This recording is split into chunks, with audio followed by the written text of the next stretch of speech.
Okay, hello everybody, and welcome to our next class session here, beginning week 6. And I'm going to start out just a little bit today. Valentine's Day, happy Valentine's Day. We're going to talk about the rest of chapter 5 today, and we started talking about this last week, and it dealt with price elasticity of demand, and some other demand elasticities, which I'm going to get to today, and we're going to talk about what those are. I'm going to talk a bit about the price elasticity of supply as well. That's not something that I really included much in the, if at all, really in the PowerPoint package. Which, in fact, for this week here, I just now emailed the class the PowerPoint slides that don't deal with utility, I deal with chapter 6. But as to price elasticity of supply, there's not much in that in the PowerPoint package, mostly because I don't really talk that much about it. In fact, the methodology is identical to the price elasticity of demand. It's the same calculation. The only thing is every time you see quantity demanded, you just simply put in quantity supplied. But because there's so much going on right now with supply and some of the impact it's having on the economy, I think it's probably worthwhile to talk just a bit about it. And so I'll get into that before we leave. And I want to talk a bit about tax incidence. And this is a topic that is addressed in your textbook, and I think it's fairly straightforward. But it's in the textbook, that is, the idea is a little bit tricky. So we'll talk a bit about what it is. It has to do, it really ties in with price elasticity of demand in the sense of what goods can be taxed and what the effect is on those goods taxes. Then I want to talk a bit about the idea of what the impact is on sellers of this price elasticity of demand, because I know that what looks like it's strictly a demand side concept really has supply side implications. And so we'll get into that a bit. And then I'll talk about 2 more, excuse me, kind of price elasticities. I'm sorry, demand elasticities that are not related to price. And we'll talk about those. And if I have time, we'll get into chapter 6. I know I had the idea that I might get into that last week, but I did not. And but as I've said a couple of times before, chapter 5 really is an important chapter. I don't think it's a good idea to sort of hustle through it just in order to get to a particular place on the syllabus. I can always change the schedule of the order of chapters in the syllabus. And in fact, we kicked out chapter 4. I just wasn't really satisfied with what we were doing. We'll spend the bulk of the time on Wednesday talking about chapter 6. Next week, we'll get into chapter 7. And we'll start to sort of make our way toward getting to the economics of the business firm. Chapter 6 takes us into the economics of the consumer today. So if you go back to that circular flow model, and I mentioned this last week, that we have 3 main actors: households, firms, and government. We'll talk a little bit about households here in chapter 6. We're going to talk a lot more about firms really coming up next week and for a while, for the next several weeks. And then we'll get into some of the economics of the government, particularly because government has got a role to play in all kinds of different areas within microeconomics. And so we'll get to those, okay? Also, I wanted to remind everybody, and I sent out an email or a posting, I think I emailed it as well, about reminding you to post to the attendance link. We're not seeing very many posts to that, but I need you to do that if you would, in order for you to get attendance, credit for attendance. And that's going to impact you if any issue arises as to, were you attending, were you not attending, and whatnot. And date of last attendance and all that sort of thing. So make sure you do that if you would, so that we have that. You don't need to do very much. Just if you're looking at the live link right now, like some of you are, there's no need to, because we're capturing it within Zoom. But if you're watching it later, which most of you are, which is fine, just go on the attendance link under coursework discussions and just post to that link. It doesn't have to be anything fancy at all. A couple words, 3 or 4 words. Oh, and by the way, I should mention, if you have a question for me, that's not the place to put it. Sometimes people will put questions to me about things in odd places, thinking that I'm going to be looking at it right away. I'm probably not looking at those attendance logs every day because there's nothing for me to do. I usually update the attendance periodically. So if you have a question, post it to the questions link, which is right above that link. That's the way to get to me. Now, that's a public forum, so you wouldn't want to ask anything about a grade or about something that's related to you individually, because anyone can see that. But if it's a general question or you think it might be something that everyone else can benefit from, that's a good place to do it. I do respond to those fairly fairly quickly. Okay. Okay. So, any questions for me about anything before we get the ball rolling here? Okay, and I think I've got the live transcription on, so for those of you who prefer that, I think that is it's active. I want to take one brief look over here. I know this is not the ideal situation in terms of viewing some of this, and I wish we had a different camera angle to deal with. But I realized after class was over on last week that I realized that we had some sort of unfinished business here that I didn't really get to. I mostly got to, but I did not. And that is this idea of flat demand slopes, like on the left, and steep demand slopes on the right. And what is it that I really want to talk about with that is this. First of all, if you've got because it sort of goes against the idea of, well, just the generic notion of demand as we've initially constructed it. And then you'll see if you pull up you can Google demand curve and you'll find this 45-degree down thing that we first started looking at, and then supply 45-degree upward and whatnot. And again, in reality, demand curves can tend to be flatter or steeper. And if they're flatter, what does it suggest? It suggests that for any small change in price, in this case, it's a price increase from P1 to P2. I hope you all can see this. In other words, it's a fairly small increase in price. And so the effect is not particularly big. However, the impact on the demand side is large because there's this big giant reaction of people leaving and flying out the door because of that price increase. In other words, we say that demand is price elastic. So elastic, think of elastic and think of flatter. And that's one way to view it. For those of you who like seeing it sort of visually, a flatter demand curve tends to be associated with price elasticity. And again, if the term elastic is not to your suit, to your liking, think of responsiveness, sensitivity, reaction, whatever. It's the idea if the price of a good changes, to what degree can the demand side react and run away? So I know I covered that one. I don't think what I necessarily closed the loop on was this part here, which is if you have a very large price increase, in this case, it's a price increase from here to here, and there's not much of a change in the quantity demanded, then we're saying this is price inelastic, and that's associated with a steeper demand curve, okay? All right, steeper demand curve. And so anyway, that's, I sort of closed the loop, but I wasn't quite satisfied with the way we sort of left that. So I just want to make sure everyone has got that. And I want to sort of swivel back now, if I could, to the main board here. And I think I'm on the main board. Let me see. Yeah. Okay. So anyway, that's sort of where we left off last time. And I think we talked about this idea of what can cause, that is one of the determinants of price elasticity of demand. In other words, what causes demand to be elastic or inelastic. And so, and you can check out those for yourself, but I went over them in class. It was the idea of the availability of substitutes is a big one. I'm going to talk a bit more about substitutes here in a minute. And we have a particular form of elasticity measurement that deals with substitutes, also deals with complements. Also, the percentage of the good in relation the percentage of the price of the good in relation to one's income. If it's a high percentage of in relation to one's income, people are going to tend to be very elastic, very responsive, very sensitive to that price. If it's very inexpensive, then not so much. And I gave some examples in class of goods which had high demand elasticity. And those are goods that, like things like luxury travel, restaurant meals, things that people don't necessarily have to have. They're more luxury items. And so all luxury items are considered price elastic from that particular point of view. Inelastic goods are those goods which we can't do without. So, and this overrides really the idea of the percentage of the good in relation to one's income. And we're now seeing gas prices being pretty expensive. In the high 340s, that sort of thing. And they've been creeping up. And so now I would suspect that people will be a little more sensitive to their quantity demanded, but not as much as what one might think, because of the fact it's a necessity.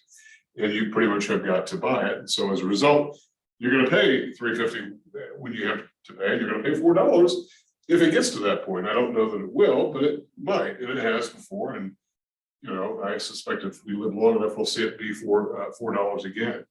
So that was another issue, that percentage of the price of the good in relation to one's income. And so very inexpensive goods likewise are also price inelastic. We talked about some of the more price inelastic goods as being things like salt, very inexpensive good. Ramen noodles is the one that people always talk about. Matches, very inexpensive products that people don't think very much about. Okay.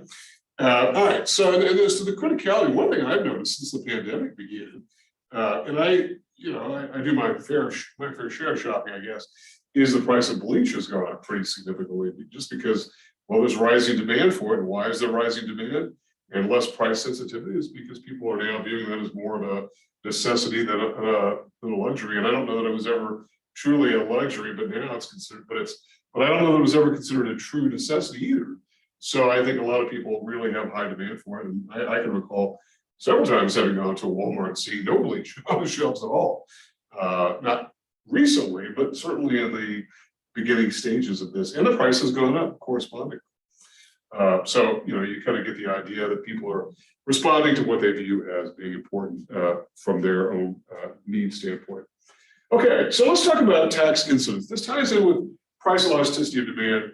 And what is tax incidence? This is a term that's likely not familiar to most people. And that's one of the things I think that we can say about a lot of things in micro, is that we do get into some terms which are not as familiar as those in macro, where we deal with inflation, unemployment, things which are familiar to us. And so tax incidence is one of those micro terms that we have come across, like elasticity, that's a little bit different. So let's describe what it is. So it relates to demand, and that is, it's the degree to which a goods tax can be passed along to buyers. Now, when we talk about goods taxes, what are we really talking about here? There are all kinds of taxes, and I've got a listing of them there. There are sales taxes in general, and sales taxes in this country tend to be levied at the state level. And there's sometimes some local participation in sales taxes, whether it's through the locality, a city or a county, putting its own particular extra tax on the sales tax, just sort of tacking it on for whatever particular reason. And that would be a form of sales tax. Some goods are exempt from sales tax, some are not. In a lot of places, like New Mexico, food products tend to not receive the sales tax. In some states, like New Mexico, services are taxed. And so our sales tax is actually called a gross receipts tax, which is a little bit more comprehensive sounding, certainly than a sales tax, because it would also include things like going to the getting your haircut or whatever, or going to an accountant or an attorney or whatever. I mean, the doctor, whatever. All those could be subject. Actually, I don't know about doctors so much. Medical, I don't think they are going to receive that particular tax. But a lot of services are subject to that particular tax. In some places, it's not. It's not subject to tax. And so as a result, services tend to be less undertaxed as opposed to actual physical goods. And probably the biggest debate that's been going on for the last several years, which I think has now been mostly resolved, is that of sales taxes on internet purchases. Because for a very long time, it was very difficult for states to find out who was buying, a CD or a DVD on Amazon or any of the numerous e-commerce sites. And it's long been the case that interstate transactions have not been subject to sales tax, just simply because of the fact that it goes back to something called the Uniform Commercial Code, which has prevented taxation between states. That the framers of that really wanted goods to move freely across states without undue things like inspections and checkpoints and taxes and all that. That's mostly the way it works, unlike between nation states. And that's not so much here in North America, but a lot of countries, goods go across borders and they're subject to lots of tax and whatnot. So the internet taxes were mostly internet sales were mostly escaping tax. Some states are trying to enforce it. They're asking people to voluntarily report it. That didn't go so well. Then the federal government jumped in and asked people to voluntarily report it. That also didn't go very well. It's now sort of incumbent upon these producers now to capture the tax, these sellers to capture the tax, to forward it on. And frankly, a lot of the impetus behind that were the brick and mortar, the so-called brick and mortar retailers, who would say, if you're Barnes and Noble and you have physical locations and you've got to add on the sales tax, where Amazon sends it from somewhere else, the same product, regardless of the price, and yet does not have the tax, that Barnes and Nobles is saying we have a competitive disadvantage, and they're right. No question about that. So, so now obviously illegal transactions that occur on the internet. Well, illegal transactions generally escape tax. I mean, I don't know why you would even bother to report tax if you're engaged in some illegal transaction. And I bring that up because a lot of the cryptocurrency market tends to be a hideout for people who are engaged in illegal activities. And I'm actually sort of amazed that governments have let the crypto business go on as long and as strong as what it is. And it may be too late now to stop it. But it is a way that people are just simply hanging out, doing illegal things. And by the way, a lot of these ransomware issuers want to be paid in Bitcoin. So you can kind of get the idea. So sales taxes are one form of tax. And again, they vary. It's not at the state level. We do have some federal sales taxes, primarily on gasoline and on tobacco products. Those are added on. And in all cases, these are collected by the seller and they're forwarded on generally to the state, generally on a quarterly basis. And when businesses don't do that, it's a big deal. And when they don't forward it on, sometimes they don't, they bookkeeping errors and whatnot, and it becomes a very big deal as well. There are a lot of taxes that businesses have to collect and forward on: unemployment taxes, payroll taxes like Medicare, Social Security, sales taxes, just another one of those taxes that businesses have to collect and forward on. And that when we go to buy a good, we don't even think anything about it. We know this: if something sells for $1.99, it's something like shampoo or whatever, bar of soap, we know there's going to be a sales tax. We know there's going to be an extra few cents on top of that. It just goes without saying. So the sales tax is collected by the seller. Seller doesn't retain it, the seller forwards it on. But the question to tax incidence is, how much of this does the seller pay? How much of this does the buyer pay? And this is a question that oftentimes doesn't occur to most of us. And so I'll get to that here in just a second. So sales tax is one. The other form is something called excise taxes. These are taxes on specific goods and specific goods only. And they're oftentimes for to achieve some sort of social goal or primarily to raise revenue. I think that's really the main issue. I don't know that I buy the idea so much that government taxes cigarettes because they don't want people to smoke. That could be a motivation, but think about this. If the taxation on cigarettes went up so high that people could not afford to smoke and instead went to some other sort of addictive substance, then the government would not achieve its goals of getting tax revenue. Maybe nobody smokes, but now maybe they're doing something other, some other kind of substance that is not captured under that particular tax. So I know government talks a good game about trying to prevent certain activities, but they benefit from it by receiving the revenue from it. And that would include things like taxes on gambling, taxes on alcoholic beverages, and taxes on gasoline, which would not go into the so-called sin taxes. I mentioned this in the form of sin taxes. Sin taxes are those goods which are taxed on goods which are not considered to be necessary, which may even be harmful. So as a result, people are going to pay the tax on it because they should if they're buying cigarettes or they're buying alcohol or whatever. They tend to be easy to sell with the public, particularly that portion of the public that doesn't indulge in that particular form of demand. It is always the case that somebody else should be taxed, right? I mean, don't tax me, tax somebody else. Tax those people, those smokers or whatever, right? That's a lot of times what people say. There are even people who argue that we shouldn't have to pay property tax if we have no children in school, because that's where the bulk of property tax money goes to public schools and to C&M and places like that. It's not a very successful argument, but you get the idea. Don't charge me this tax. Charge somebody else the tax. So sin taxes go into that. Tobacco is one of the big ones and whatnot. And then there are so-called special purpose taxes, which are taxes that either are for a limited time only or are for a particular purpose or to target a particular sort of buyer. And here, the list of these is quite broad. One thing that comes to mind is sort of resort taxes when you go to places like Disney World or hotels in Las Vegas. A lot of times you don't know that you're going to be paying a quote unquote resort fee, which is really a form of tax. Whether or not that's disclosed on the internet when you booked it or whatever is a little bit questionable. I've sometimes wondered whether or not that was disclosed when I did the original booking. It's not that inexpensive actually, but once you're there, what are you going to do? You know, plan to go back home or get back in your car? Probably not. So you get the idea. It's targeted to a certain buyer. The state of Florida has long prided itself on not having an income tax. Excuse me. And one of the reasons why is because it's a big tourist state. and they have a very high sales tax. And a lot of the sales taxes are borne not only by their residents, but also by tourists who are buying T-shirts and hotel rooms and all that sort of thing.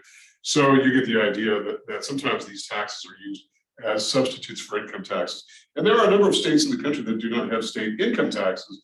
And we're not really going to talk about income taxes very much in this course, but where that happens, and we're talking about Florida, Washington State, Nevada, Texas, Maine, there's some others I'm probably missing.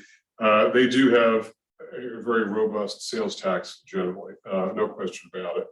And in some states, it has been argued, like Texas, that they're considered low service states, that the government doesn't spend very much per person on things like education, healthcare, that sort of thing. And that, of course, the state of Texas is a large place that, it's one can understand the criticism there. Nonetheless, when we talk about tax incidence, I wanted to sort of give a bit of a rundown on some of the taxes that we're talking about, because all of these could be subject to a particular form of tax that's levied on top of the good. And the question is, who pays the tax? Now, it might seem pretty obvious. If I go to Walgreens and I buy I buy a hairdryer for $29.99, I end up paying $32 because of the extra taxes that's added on to that. You might think, well, who pays the tax? I pay the tax, I, the buyer, in other words. But is that really correct? Because are there cases in which the seller simply absorbs the tax by lowering the price of the good and thereby dealing with the elasticity which is inherent on the demand side? And there are cases in which the answer to that is yes. Now, I know that sometimes this sounds like a real come-on in advertising when sellers will say, we'll pay your sales tax. Particularly when you go to and like furniture stores are notorious for saying that. Maybe notorious is not the right word. It's completely okay to do. I mean, I don't think the government, local government, state government really cares who pays the tax as long as the tax is paid. And so when like a furniture store says, we'll pay your sales tax, and it sounds like it's a come on, particularly when you get to signing the final contract and there's sales tax on there. What they really need to do is to explain that we have lowered the price of the good in order to absorb the sales tax. You're paying the price you would have paid had you had not been subject to tax at all. That is a way that sellers could do it. They could simply absorb the sales tax by lowering the price. Now, why would any seller lower the price of the good? The seller would only lower the price of the good in order to accommodate very elastic demand. And so it's not a surprise at all to me that furniture stores, appliance dealers, electronics dealers will be the ones who use that particular slogan, that we will pay your sales tax, because demand for these goods tends to be more price elastic. Most people don't necessarily say, we have got to have a new couch today. We got to go do it. We got to go do it, right? Whereas something like a prescription medicine, I need my medicine today, right? That's much more price inelastic. So, or I need a big screen TV today, right? Of course, with the Super Bowl just having passed, the sellers would make you believe that you had to have it today, right? That sort of thing. But you get the idea that it's not necessarily an item that you have to have. And so price sensitivity is being accounted for with that. Now, whether or not that appeals to most buyers, I don't know. And I've never really studied the matter to know how successful that is. I do know that sometimes people just don't really get the idea of what the seller is trying to do. It sounds like some sort of trick, and certainly there are enough sellers out there doing tricky things that would lead one to be skeptical. But I don't know that so much is, simply because there is evidence that sellers do sometimes absorb the tax in order to accommodate the demand side, because with the tax, the demand side would walk away. That's how sensitive that some buyers would be to it. So in that case, the seller would pay more of the tax. In the case of goods which are price inelastic, buyers pay most of the tax. So it really has to do with the price elasticity of demand, which is why this particular subject comes up in this particular section dealing with price elasticity of demand. If demand is relatively price inelastic, buyers will pay most or all of the increase in the price of the good. By the way, this is why these goods are tax magnets, is because of the fact that buyers will pay the price with the tax. You raise the tax, which raises the overall cost to the buyer will continue to pay it. You raise the tax more, the buyer will continue to pay it. And until the buyer quits paying it because they found ways to make their demand curve flatter, like substitutes and whatnot, to the extent that there may be. And I know that New York City had raised the price, which was mostly due to tax on cigarettes, to the point where I think it was like $9 or $10 per pack. My information may be old, it may be more than that now, I don't know. But buyers were still paying it. But then when the vaping thing sort of took over, a lot of people were switching over to that. And I think very quickly the government there had to shift gears in order to hit that with taxation as well. Because in our country, if something's not taxed or if something is not illegal or whatever, you're free to do whatever you want to do until there's a government stepping in and saying you can't do this, or we're going to tax this or whatever. Okay, and so so tobacco products have long sort of stuck out as being a good that's a magnet for taxation. And again, there is some skepticism among economists, and I'm one of them, who feel like the public policy initiative is sort of a sales job by politicians to raise revenue, because if nobody smoked, then the tax wouldn't work. And so their budget would be off by the amount that people didn't smoke. So you kind of get the idea there. The reality is that they're magnets for taxation, as is gasoline. Lots of the price of gasoline, a gallon of gas, is taxed.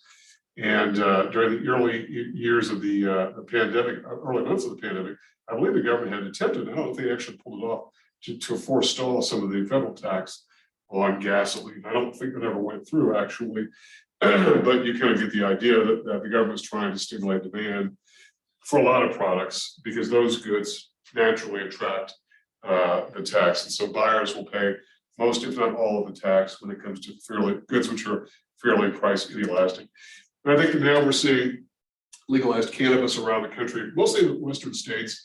I think our time is coming next month. I believe cannabis becomes legal, and I think the tax is pretty high on that from what I have been hearing. I'm not terribly familiar with that business, and it's not yet kicking off, but it's very soon. And as I understand the tax, I was talking to an economist who is familiar with it, that the tax is going to be relatively high, and that the concern among some in the government is the fact that because it'll be so expensive, that maybe the underground market that's long existed will still continue to flourish, because there's obviously no sales tax on what are illegal activities. So we'll see. I don't know. I don't know what other states' experience has been with that. I don't think Colorado has necessarily indicated that has been the case, although I could be wrong on that. The thing I have heard from Colorado are mixed results. Lots of revenue coming in, and they've been able to spend that on things like infrastructure and whatnot, but also the fact that they are concerned that it's a public health issue. And I mean, there was a reason why marijuana was illegal for a lot of years in the first place. There are some public health concerns, and that's really not something I want to get into here, because it's not really the point of what we're trying to do here. But what I'm simply saying is there are effects that are worth considering, social costs that are worth considering. Okay. All right. So tax incidence deals with this. Again, price elastic demand. Sellers will pay more of the price, or to split it in some combination somehow in order to accommodate the buyer. And this is very common, particularly on big ticket items, which again, big ticket items tend to be fairly price elastic, where sellers can agree to do it through price concessions or whatever. If the demand is relatively price inelastic, then the buyer will pay most of the particular good as well.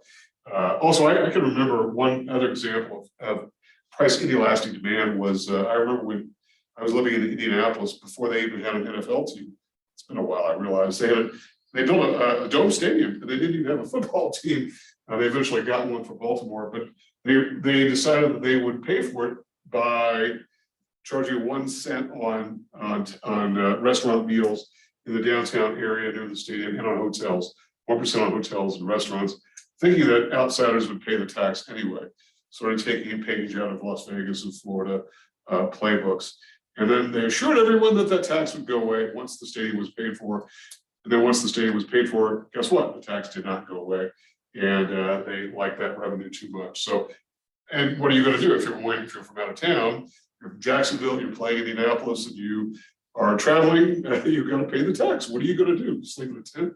In December in Indianapolis, you're probably not. So you get the idea that sometimes these taxes are very attractive to political leaders simply because they raise so much revenue. Okay. All right. So questions for me about tax incidence and what that's all about. Okay, two more forms of demand. I want to talk about supply elasticity real quickly. Then I'll come back to the two forms of demand elasticity, and then we'll hopefully get into chapter 6. So when we talk about supply elasticity of demand, it's the very same thing, right? It's the very same thing, only we simply refer to that as E sub S instead of E sub D, E sub S. And when we talk about E sub S, it's the very same formula, and that is if it's greater than 1, in this case, then we say that it's price elastic. It's still price elastic. And that is that if the price of a good is rising and suppliers are able to provide more goods in response to that, then we're saying it's got elasticity, E sub S being less than 1, price inelastic. And the unitary elasticity is at around 1. So price inelastic. Now, what is the key issue that drives elasticity of supply? This is supply elasticity in relation to price. And there's probably only going to be one exam question dealing with this, but it's one that is important. And that is, what is the big driver? In other words, if the price of a good is rising, then what does the law of supply say to us? Because remember, the price elasticity of demand is a strict derivation of the law of demand. The price of a good goes up, the quantity demanded goes down, the price of a good goes down, the quantity demanded goes up. And this is the exact sort of a corollary or derivation of the law of supply. If the price of a good goes up, the quantity supplied goes up. The price goes down, the quantity supplied goes down. Well, this question asks how much? What is that ratio that firms are able to provide more? And why would they do it? So for instance, if airline fares are rising, but yet firms are unable to provide more quantity supplied, then why is that the case? And the reason is the overall issue is the ability to offer more output. The ability to offer more or less output. More or less output. And that's the major determinant of supply elasticity. The ability to offer more or less output. So why then would airlines be unwilling to provide more units for sale? If demand for airfare is rising, and it probably will again, once we assume the pandemic will pass it one day and people will travel more, and so there'll be more need for it. But in the short run, though, why don't firms supply more output? Well, they can't, right? They're only fixed a number of seats, and so if in fact the price is rising because perhaps demand is rising, incomes are rising, expectations, all those things which would drive demand are forcing the price up, but yet sellers can't respond to it, it's because they don't have the ability. It's not the willingness, it's the ability. And remember, we talked about the law of supply and the law of demand, but in this case, the law of supply, we said it was the ability and willingness.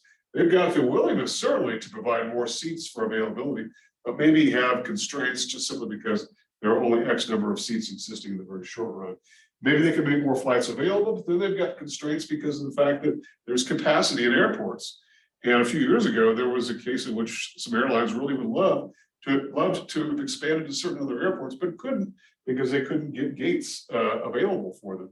And they didn't have maintenance facilities, all these issues which would prevent, in the very short run, or in the short run, however long that period is, sellers being able to expand output. And by output, we're simply talking about quantity supply in this case. Quantity supply is the output. Okay.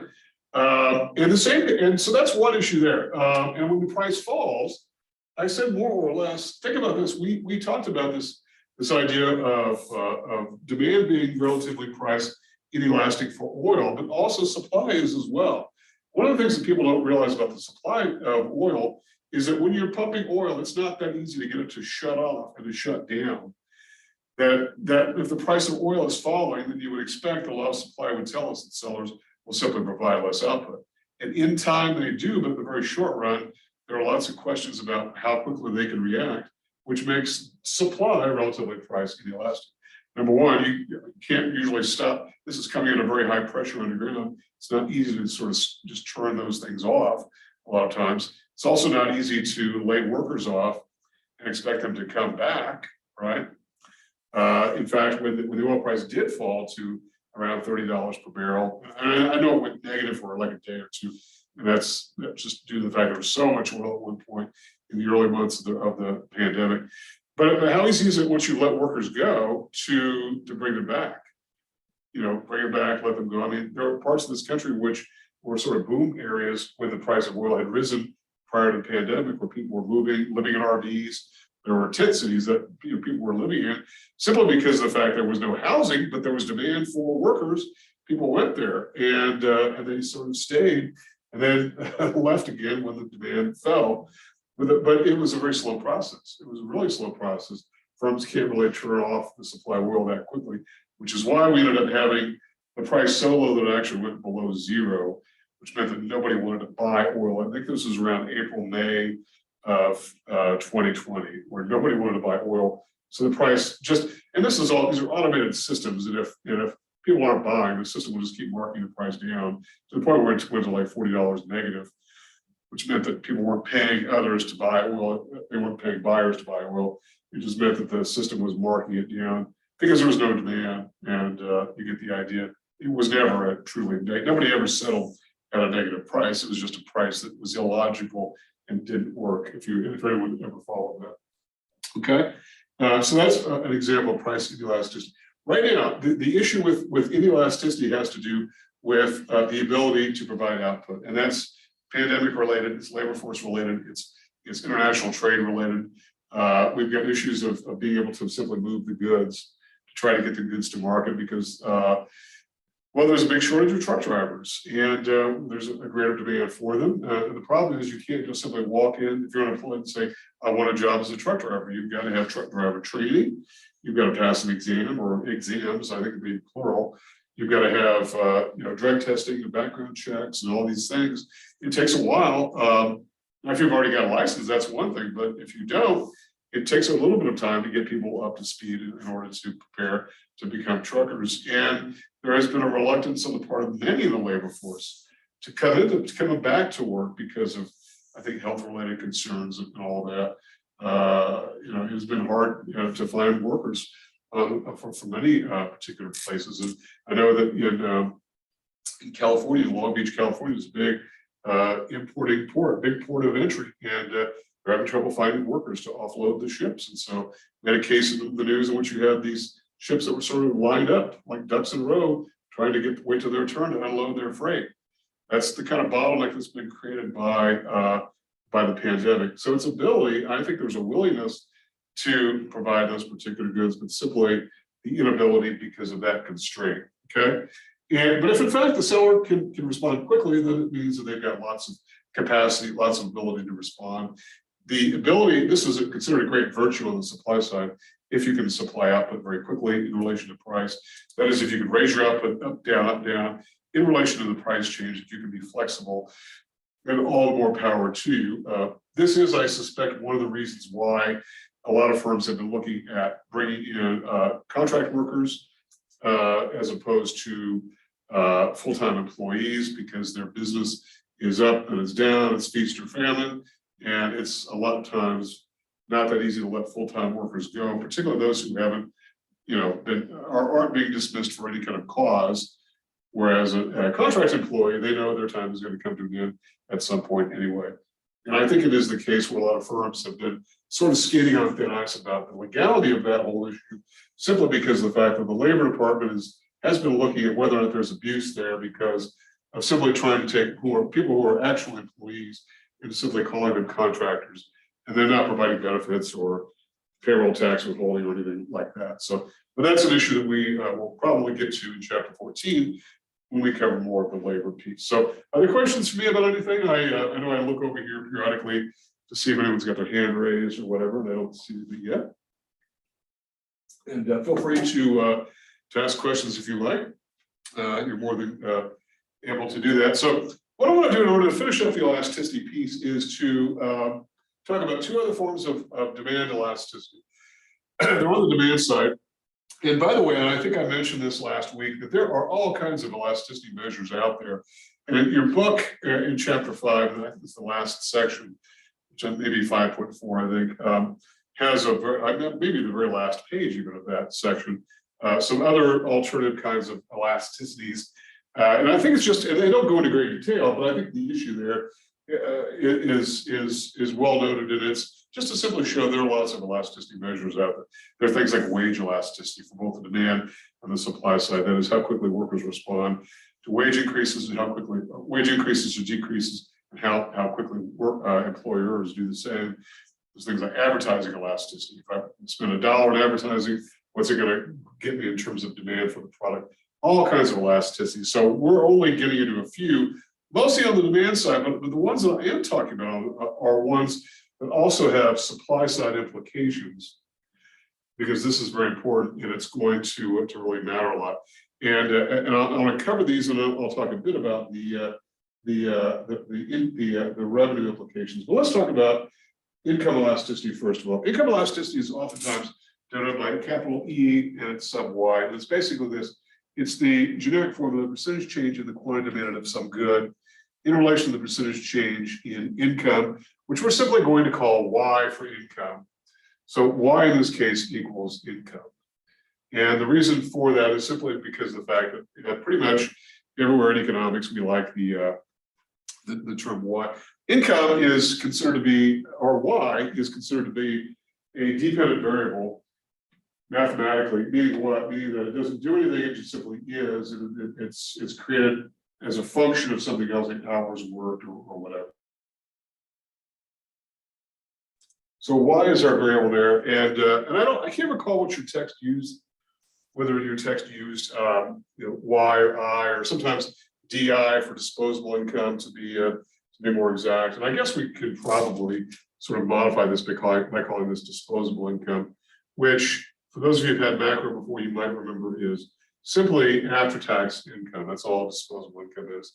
And what's available to be spent or to be saved. In this case, we're talking about how responsive some demand is to changes in income.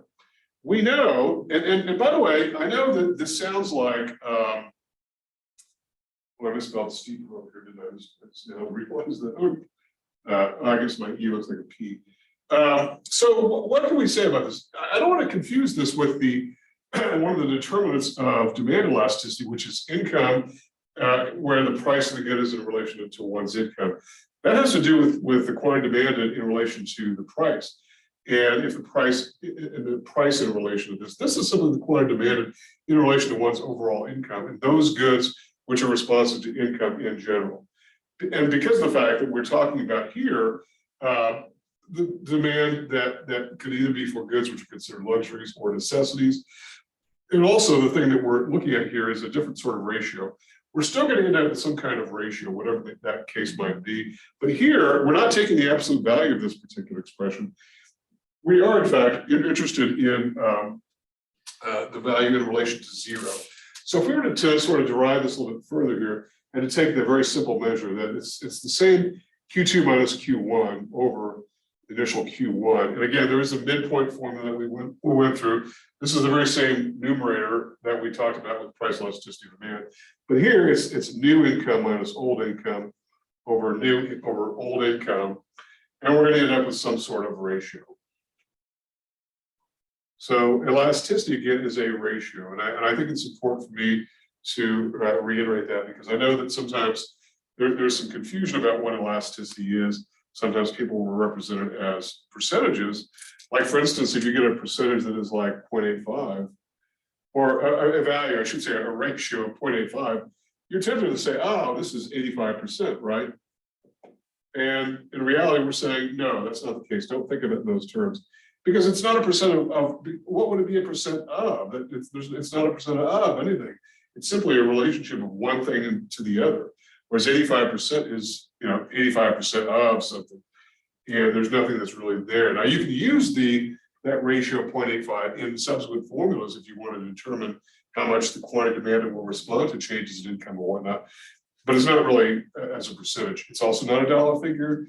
It's not units. It's simply a ratio, one thing in relation to the other. So the value, the formula that I gave you in the package is that dealing with the point method. There is a midpoint method. It's very similar, very identical thing where you would take Q1 plus Q2 divided by 2, which is the midpoint, Y2 plus Y1 quantity divided by 2. And so it's the same thing. And if you want to know what I'm talking about, all you have to do is simply go back to that formula. And I believe in your text, it probably does list the income, the midpoint value for that. So what are we talking about here? If it's a ratio, then what are these ratios? If it comes out to be the case in which it's greater than 0, in other words, it's a positive value, because here we are not interested in, I'm sorry, greater than 1. We're not interested here in whether or not a good is positive or negative. We're interested in what the value of this particular good is, right? So if it's greater than 1, we're saying that these goods tend to be normal goods. Okay, these tend to be normal goods. They tend to be normal goods. And if they tend to be less than 1, E sub y is less than 1, they tend to be inferior goods. And the implications of this are important. And again, as I've said this over and over again, the implications are big from the standpoint of the supply side. If people's incomes are changing, and it means, say people's incomes are rising by 5% per year, and it's a consumer good, and so as a result, the demand for this good that we're selling is trying to attract ordinary consumers.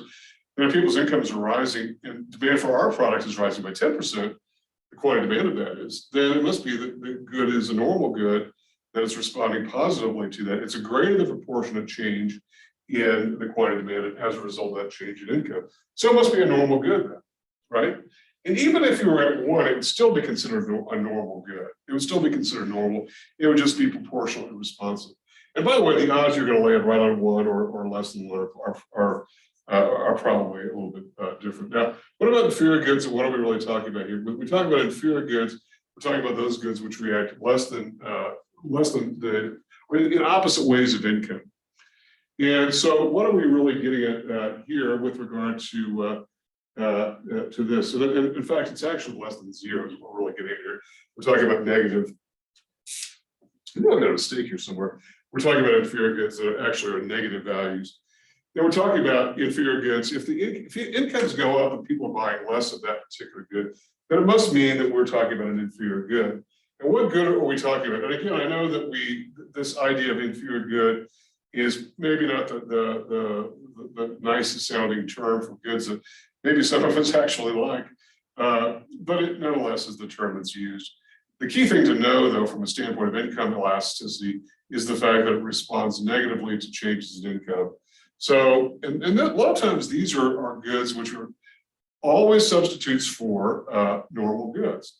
If the prices if incomes are falling, then people are going to buy less expensive alternatives to goods which are normal goods. And so instead of buying a restaurant meal at Outback, maybe we go to Burger King instead. And by the way, we know that during economic downturns, fast food restaurants do very well. People tend to go there more than to more expensive restaurants. And it's just the opposite case when incomes are going strong. The other restaurants do well, and these do a little bit less well. Okay, so that would be one particular example. Also, firms that sell very inexpensive merchandise do well during economic downturns, which are associated with, loss of jobs, loss of income, and whatnot. And we saw during the last recession really good economic performance by Family Dollar, Dollar Tree, Dollar General, these stores that really deal with lower income consumers, typically low to moderate income consumers, and those consumers that simply want to economize when things are going poorly. So I suspected that they didn't lose any customers. What they did gain was those customers who were previously earning a higher income and have not because of the economic downturn. Okay, so that's what's going on with income elasticity, normal and inferior goods, including luxury goods. Okay. All right, and then there's between 0 and 1. Again, we said that between 0 and 1 were also normal goods as well. Okay, but non-luxury. All right, what's the last of these that we want to talk about? And that's something called the cross-price elasticity demand. Cross-price elasticity demand. So let's talk about what cross-price elasticity is. So here we said that one of the determinants of demand was the price and availability of substitutes, and we said that was a big determinant of demand itself. That what could cause a shift in demand. And then we said that the price of the good itself was not responsible for causing a shift of the demand curve, but rather moving up and down along the demand curve. And that's what we're measuring here, the movement up and down along the demand curve, but not just for the price of the good in question, but the price of some other good. So cross-price elasticity is the percentage change in quantity demanded of some good in relation to the change in the price of some other good. Okay? Change the price of some other good. So this is, and the precise methodology and algebraics may differ, but what we're really talking about here, the generic formula is the percentage change in the quantity demanded of good X, right? This is not a functional notation of D of X, but it's simply D, demand for good X, divided by the percentage change in the price of good Y. Okay? X and Y are two goods, whatever those particular goods are. They're two particular different goods, and we'll determine the relationship between those two goods if they have a relationship at all. If there's a relationship at all, we'll try to get at what that relationship is. There may not be a relationship, and by the way, we may end up with values that just simply don't make any sense. In fact, what if we have what if this ratio, again, the answer to the solution to this division problem is going to be some sort of ratio? What if it's basically zero? And it might be that X and Y have really no connection to each other whatsoever. In other words, the purchase of jet aircraft may have nothing to do with the price of skis, right? They may have nothing at all what to do with each other, and so as a result, we can't really link the two. Now, I don't know that you would actually make that particular calculation, but you would be surprised that sometimes economists are able to find relationships between goods that seemingly don't go together, but they end up going together because of interesting sorts of correlations. One that comes to mind, I was just reading about the other day, was not cross elasticity, but was an income elasticity measure.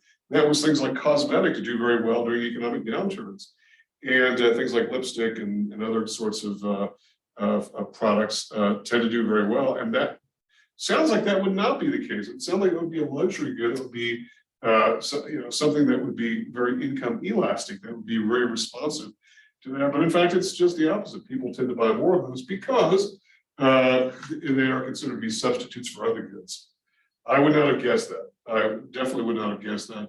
We know also that alcoholic beverages tend to be very income elastic as well.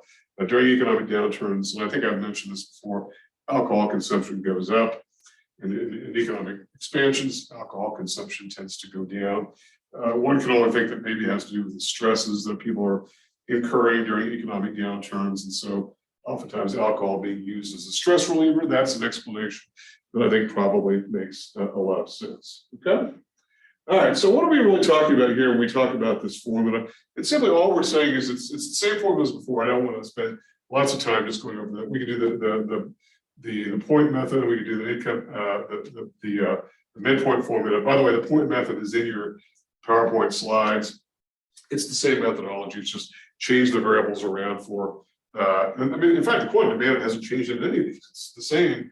It's really the denominator. That's what we're really talking about, is the responsiveness of that numerator to the denominator, because the denominator keeps changing because of what it is we're trying to measure here. So what are we saying here? Here, again, we're also not taking the absolute value of this because we are interested in its relationship, positive or negative. The only one that we took the absolute value of the entire expression was the price elasticity demand, because we didn't care what the value was. We knew it was going to be negative, actually, but we were interested in its relationship to 1 because we were looking at the proportionality of the numerator of the denominator. Here we're interested in, is it positive, is it negative, because that will determine what kind of good we've got going on here. And so if we have something like this, where Ex sub y is positive, then what are we really talking about? We're talking about the fact that the goods are substitute goods. Substitute goods. And I'll talk about how this comes about when we talk about substitute goods, right? If it's greater than 0. So that is this. And so follow along here. So let's say the price of good Y is rising. Okay. So if the price of good Y is rising, then we would expect by the law of demand that the quantity demanded of good Y is going to go down, right? So if the quantity demand of good Y goes down, and yet the quantity demanded of good X does what? Goes in the same direction, right? Quantity demand goes up because people are now buying this, as opposed to this. The price has gone up, the quantity demanded has gone up. Then we have a value that's positive, and that is it's greater than 0. And the same goes to the price of a good Y goes down. We'd expect the quantity demanded of good Y to go up, and the quantity demanded of good X to go down because people buy more of the original good, the good for which the price is denoted in the first place. And I'll go ahead and write this out because I don't think I put this in the slide package. The quantity demanded of good Y is going to go up, and the quantity demanded of good X is going to also go down. They're going to go in the same direction in both cases. That is, the quantity demanded for good X and the price of good Y, which makes it a substitute good. And I misspelled substitute, didn't I? Substitute. Sometimes hard when you write it up on the board here to get the spelling right always. Okay, price of good goes up. This is the law of demand takes effect, but people are going to switch out and buy more of good X. And because it's a substitute for a good Y, price of good goes down for Y, people will buy more of good Y and less of good X. And so when we have very positive values, in fact, when they're very, very strong values, this tells us the degree of substitutability of one good for the other in relation to the price of that particular good. And so if it's a very strongly correlated value, then we know that we've got a substitute good. And so particularly if we're a seller, we know that goods are substitutes for one another. And so it might be kind of a good thing to key the production of your good in relation to the price of the other good. So if you're the maker of hot dog buns, for instance, and the price of hot dogs, or well, that's a complementary, that's a different thing.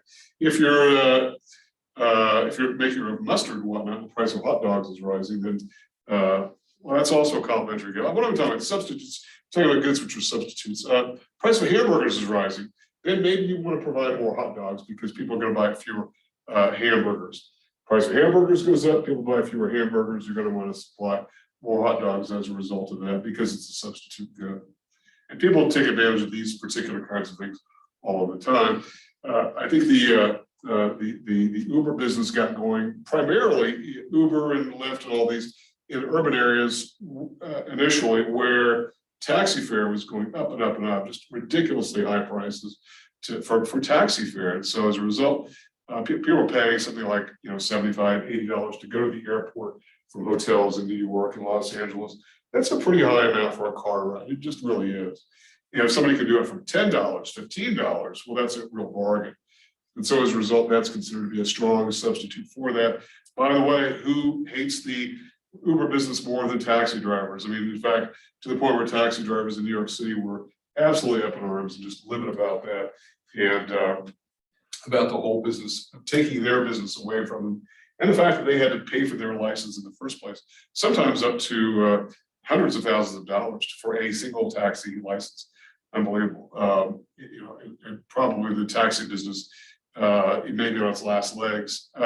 If Uber can get its act together, because I know there have been results of a lot of weird, creepy things happening in those vehicles.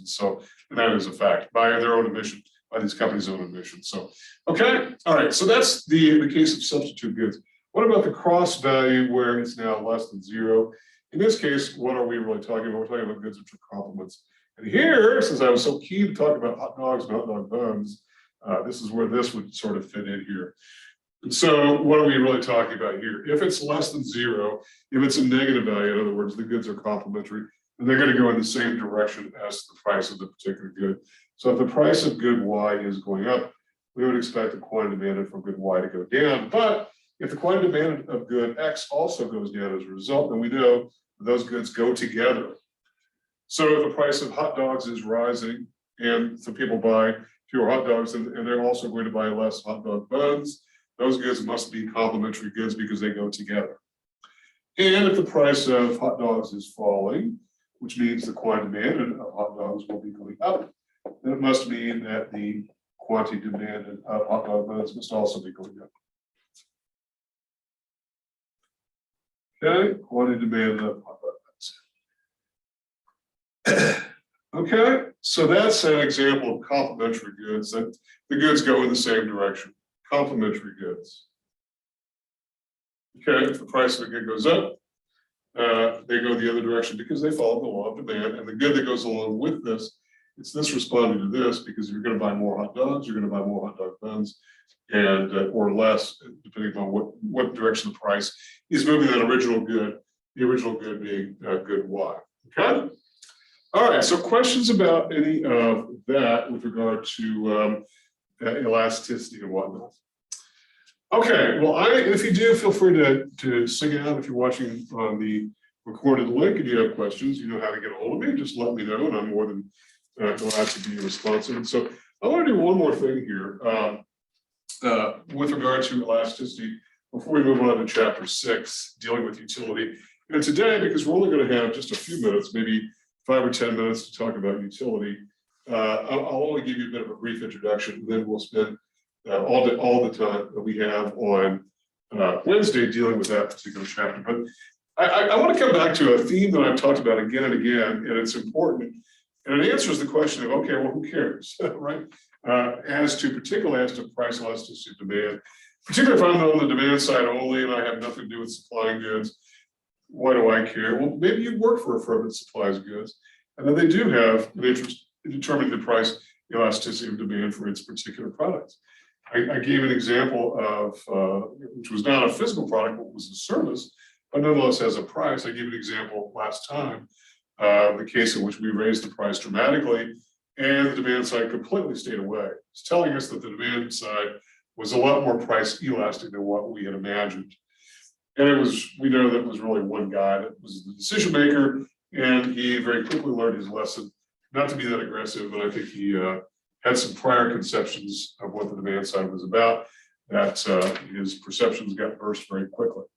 Okay, so the supply side does need to understand what's going on. A lot of it because of the fact it impacts the revenue of firms. And I have just briefly talked about this, but we are all about this idea of revenue. But we're going to come back to this again and again because it really is going to make a big difference. And that is this idea of total revenue, right? And actually, let me be a little bit even more specific. Let me just back up here a little bit. When we talk about the production process, right? We're talking about the supply side of a market. We're talking about production, right? And that is, and production does not need to be as as stubbornly construed as being, this idea of producing widgets or toy trains or physical output. It can be services as well. But we talk about inputs, right? And we're talking about inputs. Inputs create costs. This is not the last time that I'll be giving this particular sort of derivation. Inputs create costs, but then they go into the production process. And the production process is whatever the firm does to produce the output, whether it's assembling pieces to put together on an item that then they pass along to some other firm in some different industry, some different country to put additional units together. It nonetheless constitutes their particular output, even if it's a finished good or not a finished good. These are the outputs which go in this direction. And as a result, the outputs create for that particular producer revenues. So they create revenues. So what can we say about costs? Costs basically are the financial outflows, right? And revenues are the financial inflows. So again, we go back to the circular flow model where an input comes in, like a labor or materials, and there's a financial flow outward in order to compensate for that, like wages.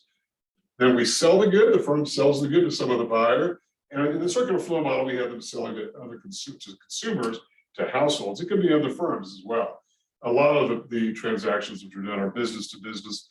That is, people supplying some raw material or some treated material or something like plastics. There is no, you don't go to the store to buy a pallet of plastics. You go buy, a plastic spatula or something. But that would be a finished good. So steel and plastic and wheat and all that. Those are all goods which will be worked on. But nonetheless, for anybody who's involved in production, doing whatever they do to it to get it to the next level of production, it creates an output which creates an inflow. That inflow we simply call revenues, and they're both measured in dollar terms. So when we talk about the total revenue of a firm, total revenue of a firm henceforth will simply be known as TR for total revenue. Okay. And the total revenue then is a very simple calculation. It's the price of the good in question times the quantity of that good. And it's not quantity demand or quantity supplied, it's quantity, because in this case, it's simply quantity supplied, but the quantity supplied is going to roughly be equal to the quantity demanded. Otherwise, why would we supply it? If in fact there's a mismatch between quantity demanded and quantity supplied, at the firm level, the firm will simply dial up or dial down, depending upon whether it's going to build up an inventory or draw down an inventory. If there's a buildup, it'll dial down its production, and if there's a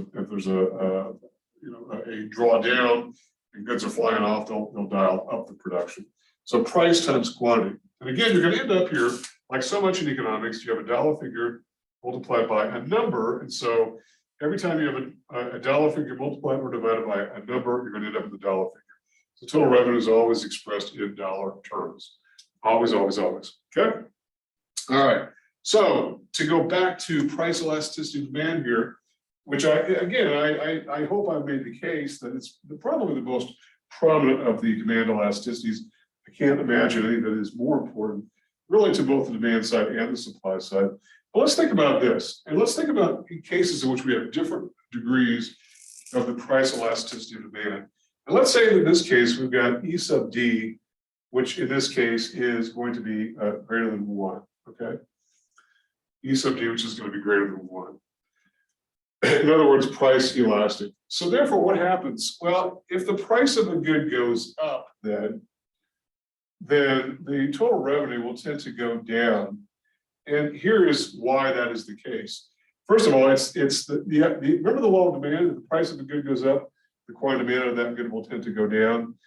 Well, you've got two different things going on here. You've got a vector pushing upward and a vector pushing downward in order to get the final answer of price times quantity. So one of these is going to overpower the other, and it's going to be this effect here, the output effect. That's going to outweigh it. So as a result, total revenue is going to typically go down. And it's going to go down when the price elasticity of demand is greater than 1. And if the price goes down, then the total revenue will also go, will go up. Total revenue will go up. In other words, they move in the opposite direction. So here's what's going on here in this particular, actually, let me do this. So if the price goes up, what is happening? If the price goes up, the quantity demand is going to go down, right? So as a result, you've got two different factors going on here. You've got a price effect, because it's price times quantity equals total revenue, right? The price effect, and you've got the output effect. The output effect. And so what is happening here is we're saying if price times quantity equals revenue, and you got a rising value as opposed to a falling value, then what on earth are we going to end up with? I'm not talking about positive or negative. I'm simply talking about whether or not it's going to be responsive to raise or lower total revenue. Then we're going to end up with a case in which the output effect overwhelms the price effect.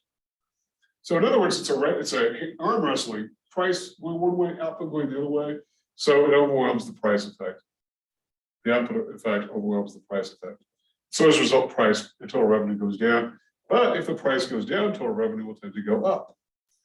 And this is the thing that we should know about this particular issue. So what does this mean to sellers then, since we're so concerned about sellers? That is, you have to know to what degree the price of your good is elastic or not, or the demand is elastic or not, because it's going to affect your pricing decisions. And whether or not you have any kind of pricing power whatsoever. In the case of demand elasticity, the power really shifts to the demand side. The price really does shift to the demand side, because what happens here is the idea that if the price of a good goes up, buyers stay away. So as a result, revenue falls, which means what then? Well, this is what a lot of people dream should happen. Sellers will lower their prices. By lowering their prices, people will come back in, and we'll just reverse this. Price goes down, quantity demand goes up. And so as a result, we now have the case in which, once again, the output effect overwhelms the price effect. It's in both directions, isn't it? It's in both directions. The price goes down and the quantity demand goes up. And in both cases, the output effect overwhelms the price effect. And that's the important thing to understand with regard to price elasticity. Knowing whether or not your good is price elastic or price inelastic. And what about the case of E sub D being less than 1, that is price inelastic? What have we got going on there? Well, we've got the opposite condition, because here, if the price of a good goes up, price of a good goes up, the total revenue will also tend to go up. And why is that the case? Well, if the price of a good goes up and we have the quantity demanded of a good going down, right? And what have we got going on here? Well, we've still got the same price effect, but we've also got the output effect. But here we're saying the price effect overwhelms the output effect. The price effect overwhelms the output effect. So what we're saying is that the power shifts to the supply side of the market. The price effect overwhelms the output effect. So if the price of a good goes up, the quantity demand is still going to go down. Nobody's outlawed the law of demand. It's just the degree to which one thing happens versus another thing. And if the price of the good goes down, the quantity demanded is still going to go down, but it's still going to be the case with the price effect overwhelms the output effect. And so the price goes down, the total revenue will also fall. So if you're a seller of a good, and this is a good place to be if you're a seller, then you would like for the demand to be price inelastic because you could keep raising the price and earn more revenue because why? The price effect overwhelms the output effect. In other words, that arm wrestling that's going on, those two forces pushing against each other has to prevail. In this case, it's the price effect that prevails. Because why? It goes back to those determinants of price elasticity demand, things like the criticality of the good. If the good is really critical, people are going to buy it for whatever particular reason. And this is one reason why places that are remote or are open late tend to charge higher prices is because buyers have no other choice. That's why if you go 2 in the morning to buy Doritos, you're going to pay more at 7-Eleven than you are at Albertsons.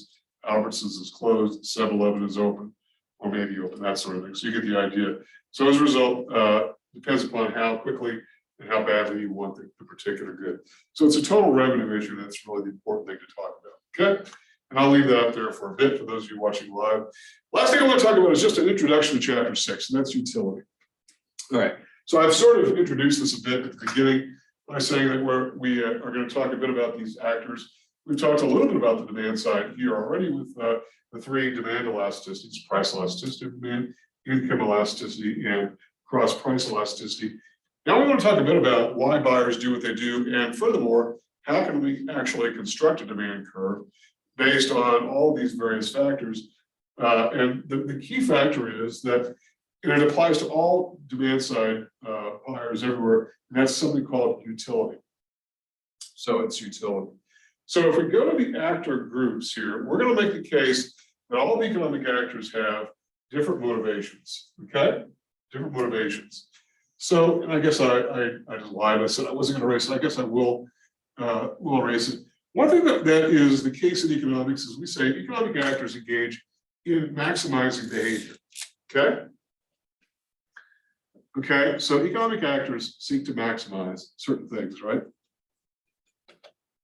And in other words, they're engaging in maximizing behavior.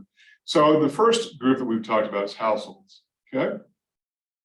And one thing that households are seeking to maximize is utility, which we will define as the satisfaction or the benefit that they get from consuming goods. Households seek to maximize utility. Now, you might think, well, wait a minute, aren't households seeking to maximize income? I think the evidence is that no, they're not. In fact, they're seeking to maximize the benefit that they get from economic life. And I think the evidence of that is all around us, actually. If in fact, households were more interested in income, then everybody would have second jobs, third jobs. Nobody would have kids, nobody would take a vacation. It would be about income. In fact, what is the point of earning an income unless you can enjoy it or spend it on the things that we get that gives us satisfaction? So utility is simply defined as the satisfaction or the benefit that is received by consuming goods, right? And it's measured in a hypothetical unit value called a UTIL. And we'll talk a bit more about that on Wednesday. But that's what these actors are seeking to maximize. The first, households are seeking to maximize utility. Utility, in this case, in consumption, okay? What about business firms as an economic actor? They're seeking to maximize profit. And that is considered to be really their only goal is to maximize profit. To the point where this sometimes is bothersome to some.